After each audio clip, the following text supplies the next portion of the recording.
அனைவருக்கும் கணித வணக்கம். இப்ப பார்க்க போறது 6ஆம் வகுப்புக்குரிய கணக்கு. முதல் பருவம் விகிதம் மற்றும் விகித சமம்ங்கிற யூனிட்ல பயிற்சி 3ல் 1ல 3வது கணக்கை பார்க்க போறோம்.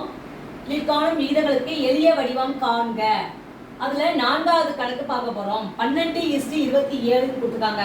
இதனுடைய எளிய வடிவம் நம்ம என்ன பண்ண போறோம், எந்த வாய்ப்பாடுல 2 நம்பரும் வகுக்க முடியுதோ அதால வகுத்து நம்ம சுருங்கிய வடிவத்துல எழுத போறோம். இப்போ 12:27 இருக்கு. இந்த நம்பரை பொறுத்த வரைக்கும் 3வது வாய்ப்பாடு தான் ரெண்டுமே வகுப்படுது. அப்ப 4 3 12 9 3 27. அப்ப இந்த கணக்குக்குரிய விடை 4:9. அடுத்த கணக்கு பாருங்க. 75:100. 75 விகிதம் 100ன்னு கொடுத்துருக்காங்க. இதோட எளிய வடிவம் இது ரெண்டுமே 5ஆம் வாய்ப்பாடு 5ல வகுப்படும். இப்போ பார்த்தீங்கன்னா 15 5 75, 25 100. திரும்பவும் 5ஆம் வாய்ப்பாடுல சொல்கிறேன். 3 5 15, 4 5 20.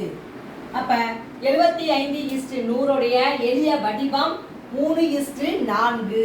புரிஞ்சுங்களா?